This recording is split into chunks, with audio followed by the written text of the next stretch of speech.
I've seen the change, the good and the bad. Anything you want to pick my mind or ask me, I'm gonna be real with you. I'm not gonna bullshit you. Right. So, you've done it all. You've done dry van, tanker, flatbed. How about flatbed? Flatbed. I started out when I growing up in Pittsburgh flatbedding, and then as time went on, I went and got all my endorsements. I've been carrying all my endorsements ever since I started driving. Back when I had a chauffeur's license and I had to surrender that in 1990. Okay. To the new CDL. Oh, for the new CDL. Yeah, for the new CDL. They were chauffeur license at one time. Yes, okay. So, so the brother had reached out to me yesterday. He had lost his phone. So he had reached out to me through Facebook and I think it was Messenger and told me that he was in town.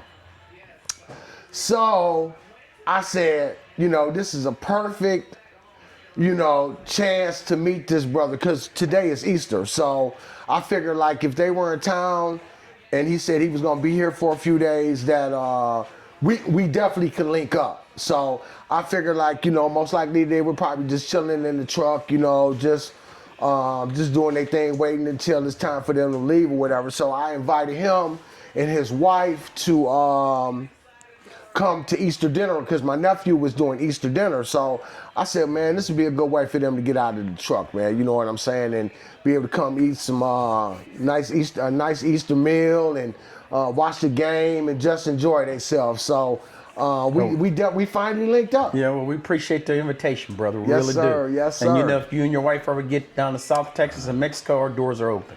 Yes, sir. Hey, you know what? Right now, I'm just kind of leery about trying to get back across the. Don't worry about it, man. You ain't gonna have no problem with that. It's more safer than it is here. Okay, it is. I wouldn't lie to you on that. Yeah. And now since they call El Mancho, it's even more safer. Oh, really? Man, it's quiet as a rat, ain't it, babe? One thing I always see you doing, man, is that when you're off, man, and y'all eating good.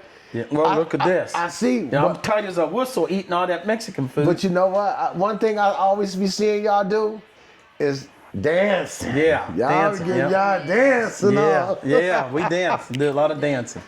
Yes, sir. So you travel back and forth across the border then? Yeah, what I do, being our company's based out of Warren, Michigan, they have a terminal in Laredo, Texas.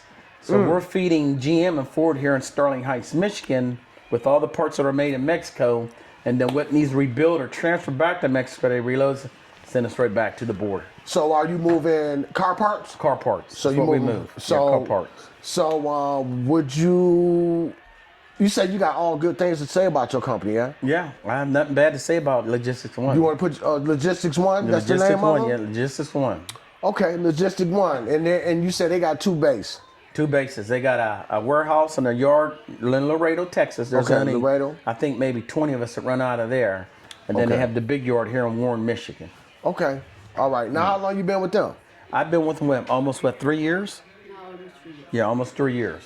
So, before you was team driving with your wife, you was solo, and then you brought her on after she got her CDL? Well, what happened was I was pulling fuel for a pilot. And I was a Texas instructor at a truck driving school where I met her. Okay. And she had graduated, but nobody would touch her because the requirements with the insurance. They wanted 2 years. Yeah. Well, where are you going to get 2 years coming out of school? So I decided to quit hauling fuel for a pilot, which was a damn good job. Okay. And to the ones that's interested in tankers, Love's pilot, and if you're over in Pennsylvania or Virginia, Sheets, they're the Sheets. Man, that's a good paying job. I mean, I was knocking down with pilot $130,000 a year and home in my bed every night and 2 days off. So and you was running at night too, wasn't you? Yeah, I was on night shift. Yeah, because they don't really fuel too much during the day. They want to fuel at night. Yeah, and most of the guys that got a lot of years will get those day jobs, but I like the nights because it's so hot in Texas. Okay. When you're in 115 degrees dealing with fuel, the fumes from the gas and diesel, it'll mess with you. Yeah, so it's cooler at night. But it's a good job, the ones that are looking at the tank part of it, the hazmat side of it. So what happened with Dina, my fiance, nobody would give her a job. Right. So I quit training at the Texas LCTH, where I met her because I was an instructor. I was the one giving You was an instructor there? Yeah, instructor. I was the one giving the road tests. Where is that located? Well, they have a school in San Antonio. They have a school in El Paso, Texas. Okay. And then they have one in McAllen, Texas. Okay. Yeah, so they have okay. 3 places. So I worked out at the Laredo branch truck driving school.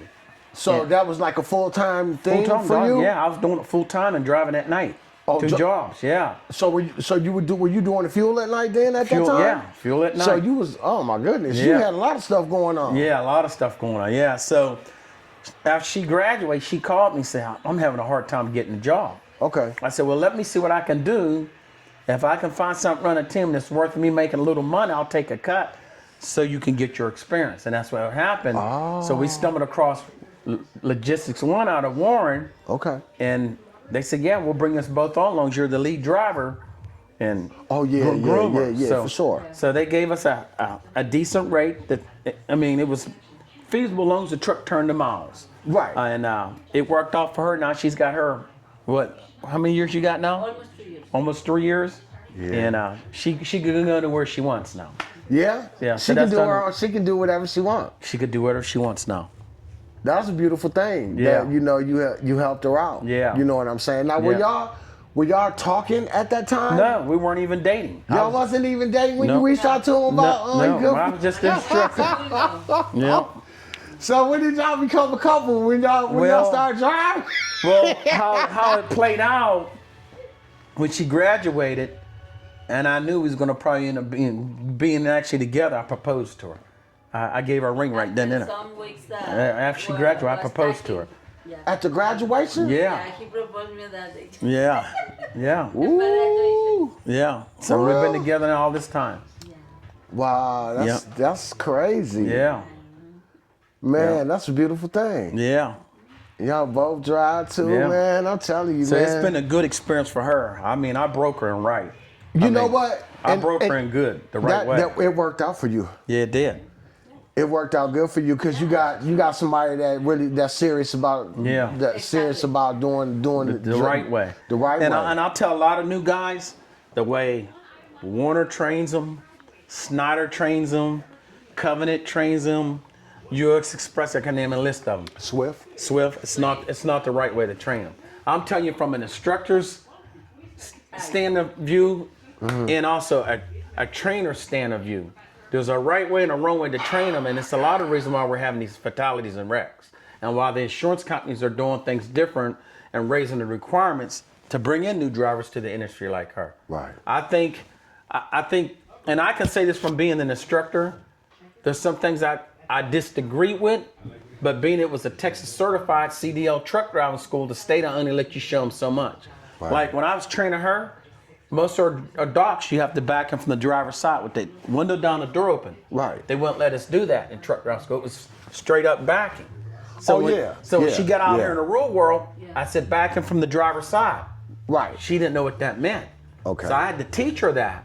Yeah. And there's just certain things that every state will let a truck driving school train these new students. So it's the reason why a lot of these accidents happen.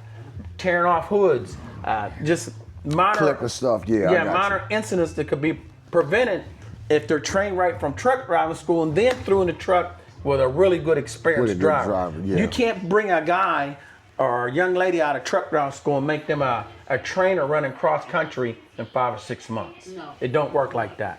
No. Because now today's trucking's changed.